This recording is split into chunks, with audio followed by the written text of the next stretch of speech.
Law admission test की तैयारी करने के लिए अगर आपको टाइम ज़्यादा नहीं मिलता, आप ज़्यादा टाइम नहीं दे पा रहे, आप बिज़ी पर्सन हैं या आप इतने ज़हीन नहीं है कि आप सारा सिलेबस याद कर पाएँ, तो आज के इस वीडियो में आपके साथ कुछ ऐसे पॉइंट्स शेयर करना चाहता हूँ कि अगर आप उन पॉइंट्स के मुताबिक कुछ स्पेसिफिक सिलेबस याद कर ले तो इंशाल्लाह आप लॉ एडमिशन टेस्ट को क्लियर कर पाएंगे। तो आज के इस वीडियो को पूरा देखिए क्योंकि इस वीडियो में होने वाली है आप लोगों की तैयारी। तो बिना टाइम वेस्ट के चलते अपने आज के टॉपिक की जानिब। डियर स्टूडेंट, सबसे पहली बात यह है कि law admission test basically 100 marks का आता है जिसमें आपने 50 मार्क्स गेन करने होते हैं। सबसे पहले इसके मार्क्स डिवीजन की बात करते हैं। 75 मार्क्स के एमसीक्यूज आते हैं और 25 मार्क्स का सब्जेक्टिव पोर्शन आता है। अब एमसीक्यूज जो है वो एचईसी खुद डिज़ाइन करती है, उन्होंने खुद आपको एमसीक्यूज देने हैं, उन्होंने आपको सिलेबस मुकर्रर करके दे दिया हुआ है, उसमें से आपको एमसीक्यूज आते हैं। लेकिन जो सब्जेक्टिव पोर्शन है उसमें पर्सनल स्टेटमेंट और ऐसे राइटिंग है, वो आपने अपनी महारत को इस्तेमाल करते हुए, अपनी स्किल्स को इस्तेमाल करते हुए लिखना होता है।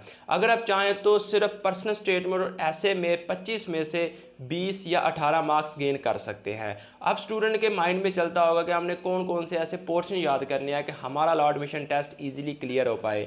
तो सबसे पहले आपने उर्दू का जो पोर्शन है उस पर फोकस करना है। उर्दू में बेसिकली आपको अल्फाज मुतजाद, अल्फाज मुतरादी, वाहिद जमा, मुज़क्कर मोनस, गलत दुरुस्त जुमले, ग्रामर वगैरह ये चीज़ें पूछी जा सकती हैं। 10 मार्क्स होते हैं जो कि बहुत ही ईजी होते हैं। और सबसे बड़ी बात यह है कि उर्दू के पोर्शन में एमसीक्यूज भी उर्दू लैंग्वेज में आते हैं, समझने में बहुत आसानी हो जाती है। दूसरे नंबर पर आपने इस्लामिक स्टडी पर फोकस करना है। इस्लामिक स्टडी में बेसिकली वो आपको ज़्यादातर पूछ सकता है बेसिक्स ऑफ इस्लाम, या होली प्रॉफिट सल्लल्लाहु अलैहि वसल्लम की लाइफ से रिलेटेड एमसीक्यूज पूछ सकता है, गज़वात से रिलेटेड एमसीक्यूज पूछ सकता है, तौहीद से रिलेटेड एमसीक्यूज पूछ सकता है, अरकान इस्लाम के रिलेटेड एमसीक्यूज पूछ सकता है। इसके बाद आप लोगों ने अगर ज़्यादा फोकस करना है तो वो करना है प्रपोजिशंस पर। प्रपोजिशन टोटल इंग्लिश में 30 से 35 टोटल प्रपोजिशंस है।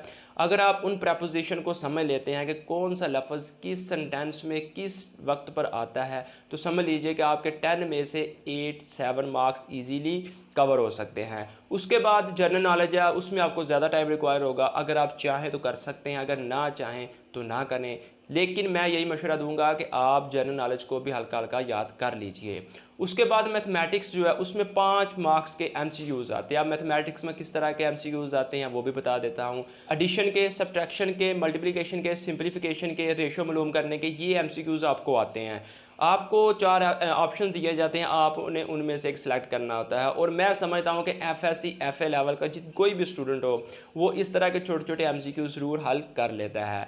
अब एमसीक्यूज की बात खत्म होगी, अब चलते हैं सब्जेक्टिव पोर्शन की तरफ। सब्जेक्टिव पोर्शंस में आपको ज़्यादातर जो चीज़ समझने की ज़रूरत है वो होती है ऐसे राइटिंग की टेक्निक्स और पर्सनल स्टेटमेंट का तरीकाकार। अब होता ये है कि स्टूडेंट ने एफएससी में, मैट्रिक में, मिडल में ऐसे लिखे होते हैं। लॉ एडमिशन टेस्ट में ऐसा हरगिज़ नहीं करना होता, क्योंकि लॉ एडमिशन टेस्ट में आपने जामिया टू द पॉइंट और शॉर्ट करके लिखना होता है, अपनी बात को कम वर्ड्स में एक्सप्लेन करना होता है। अगर आपको ऐसे और पर्सनल स्टेटमेंट की समझ नहीं आ रही तो मैंने वीडियोस इस पर बनाई हुई हैं, आप डिस्क्रिप्शन में उनका लिंक मिल जाएगा, आप उन वीडियोस को देख सकते हैं और आप लोगों की तैयारी बहुत ही अच्छी तरह से हो जाएगी। तो आज की इस वीडियो मैंने आपके साथ सिंपली ये चीज़ें शेयर की कि अगर आपके पास ज़्यादा टाइम नहीं है, आप अभी बिगिनर्स हैं, आपने पहली बार लॉ एडमिशन टेस्ट देना है, तो आपको कुछ समझ नहीं आ रही, तो आप अपने लॉ एडमिशन टेस्ट में जिन जिन पोर्शन पर फोकस करेंगे वो होगा इस्लामिक स्टडी, उर्दू, पाक स्टडी, मैथमेटिक्स और उसके बाद इंग्लिश की प्रपोजिशंस, और इसके साथ आप ऐसे और पर्सनल स्टेटमेंट का तरीका भी सीख लीजिए। तो आज की इस वीडियो में इतनी मालूमात थी। आई होप कि आपको समझ आ गई होगी कि लॉ एडमिशन टेस्ट को कम वक्त में किस तरह से तैयार करना है। तो मुझे दीजिए इजाज़त, मिलते हैं एक न्यू वीडियो में, तब तक के लिए अल्लाह हाफिज़ Nasir and wish you all the best.